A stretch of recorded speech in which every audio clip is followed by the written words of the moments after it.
আপনাদের শ্রীবুদ্ধিতে thoughts of Billal আসলো, আপনার সঙ্গে যোগাযোগ করলো। তো তিনি আমার সঙ্গে যোগাযোগ করে নাই, তাতে তো আমার কোনো দুঃখ নাই। তার সঙ্গে আমার ভালো সম্পর্ক আছে, ভালো সম্পর্ক থাকবো, এটা আমি চাই আমার মৃত্যুর আগ পর্যন্ত থাকুক।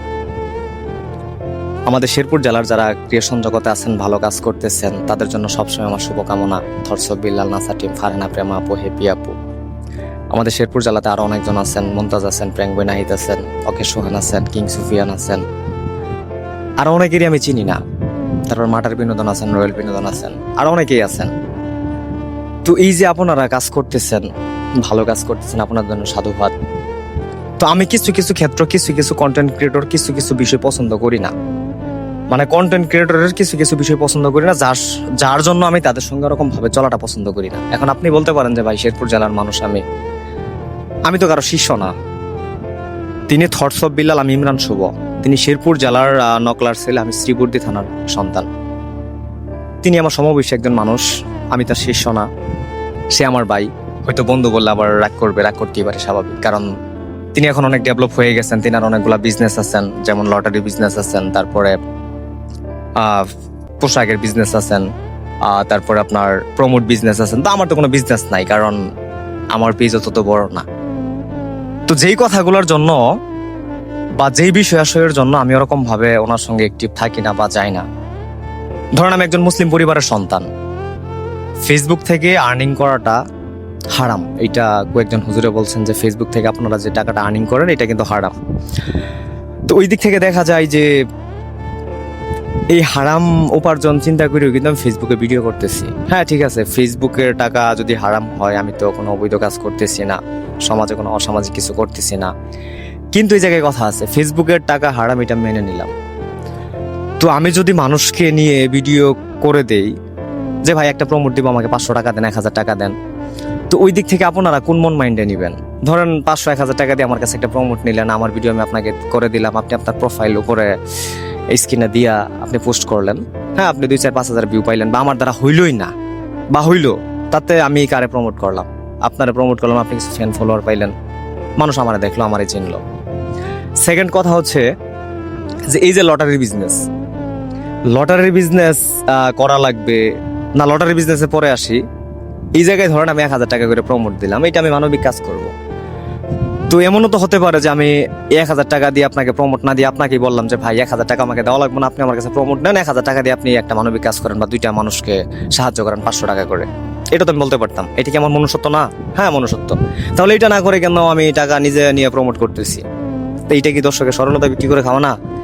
আপনি ফেসবুকে কিছু বুঝতেছেন না, নতুন মানুষ 1000 টাকা দিয়ে প্রমোট নিতেছে, আমার কেউ যে ভাই 500-1000 টাকা দিয়ে প্রমোট নেন, আমি নিব না। কেন নিব না?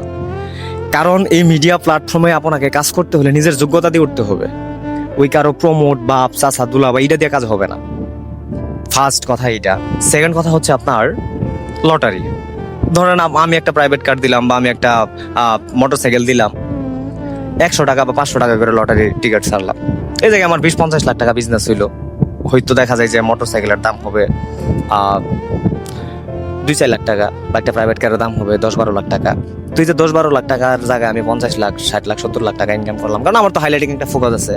আমি বিজনেস শুরু করলে পাবলিকে মানে চোখ বন্ধ করে হইলেও আমার ওইখানে টাকা মারবে, এটা একটা বিশ্বাস। তো এই বিশ্বাসের সরলতা নষ্ট করে আমি বিজনেস করতেছি। সেকেন্ড কথা হচ্ছে গেঞ্জি। আমি গেঞ্জিটা সুন্দর করে ট্রায়াল করে আপনার সবকিছু ইটি করে দেখা যায় যে আপনার গেঞ্জির মধ্যে আমার লুকুটুকু লাগায় বিজনেস করতেছি। একটা গেঞ্জি 500-700 টাকা বা 1000 টাকা করে বিক্রি করতেছি, মানুষ আমার জন্য হ্যাঁ বাইরের গেঞ্জি এটা নিলাম, এটা সেটা।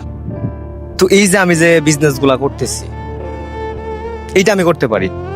এই যে লটারি, এই যে আপনার প্রমোট, তো এইগুলা কি ধরনের ইয়া?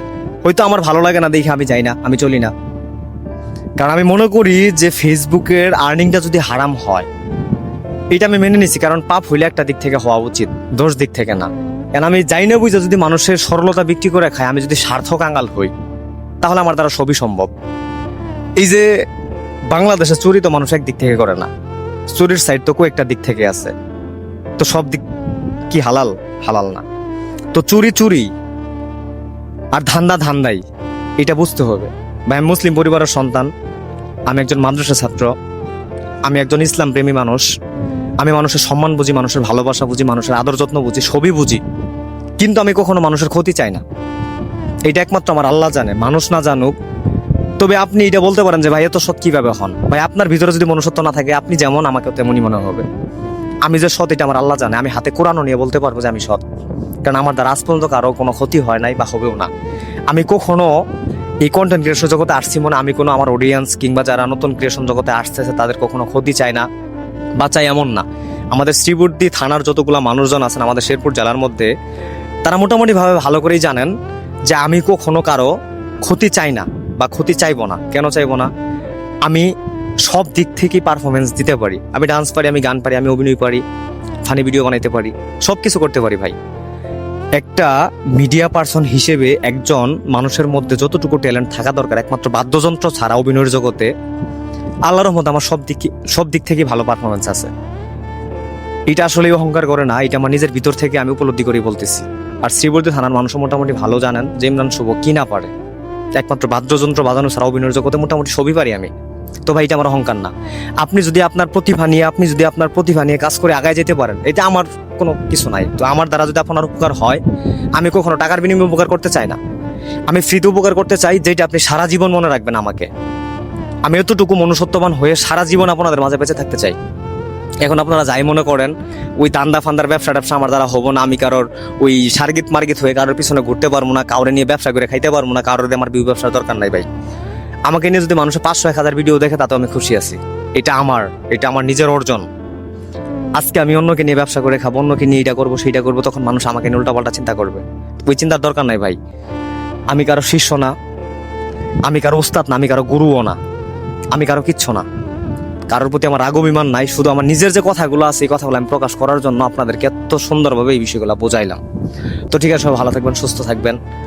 আর সর্বশেষ একটা কথা বলি, আমার নিজের স্টাডি কোয়ালিফিকেশন এটা কতটুকু আছে, এইটা যদি কারো জানার প্রয়োজন হয় আমার বাসায় আসবেন। আমার কতটুকু পরিমাণ সার্টিফিকেট আছে বা কতটুকু শিক্ষাগত যোগ্যতা অর্জন করছি আমি, এটা আপনারা আমার ওইখানে আসলে বুঝতে পারবেন। আর এটা মিডিয়াতে বলার কোনো প্রয়োজন নাই, কারণ এই জায়গায় শিক্ষাগত যোগ্যতা দিতে মিডিয়াতে কোনো চাকরি হবে এমন না। আর আমার নিজের নৈতিকতা কতটুকু আছে এটা আমার আল্লাহ তাআলা ভালো জানে, এবং আমার রেসপন্সিবিলিটিটা কি এটা আমি নিজে বুঝি, যে মানুষ সমাজে চলাফেরা করার ক্ষেত্রে আমার দায়িত্ব কোনটা এবং নৈতিকতা কি এবং দায়িত্বের অবহেলা কোনটা, কিভাবে হয়, কাকে বলে, এগুলো আমি বুঝি। তো ভাউচার দিয়ে লাভ নাই ভাই। যদি মনে হয় যে না আমি পুলা ভালো আছি, ভালো থাকি, তাহলে আপনারা জ্বালানোর প্রয়োজন মনে করেন না, কারণ আমাকে আমার মতো করে থাকতে দেন। যদি কখনো কারো প্রয়োজন মনে হয় যে আমার দ্বারা আপনার উপকার হবে বা হেল্প হবে, অবশ্যই আপনি আমার কাছে আসতে পারেন। যে জায়গায় আপনার বিন্দু পরিমাণ কোনো টাকা পয়সার দরকার নাই, এটা প্রমোট হোক বা এটা অন্য কোনো কাজের ক্ষেত্রে হোক, বা আমার টাকা পয়সা নেই, আমি গ্রামের মধ্যবিত্ত পরিবারের সন্তান। তারপরও এতটুকু বলতে চাই যে আপনারা যারা আসবেন তারা সব সময় টাকার চিন্তা করা ছাড়া আসবেন আমার কাছে, কারণ আমি টাকা জিনিসটা স্বার্থ মনে করি না, আর স্বার্থের দরকার নাই। আল্লাহ তাআলা যদি দেন যে কোনোভাবে দিতে পারেন, কিন্তু বাটপারি করে মানুষের কাছে খাওয়ার কোনো ইচ্ছা নাই। তো ঠিক আছে, ভালো থাকবেন, সুস্থ থাকবেন। আল্লাহ তাআলা যেন সবাইকে সুস্থ ভালো রাখে। আল্লাহ হাফেজ।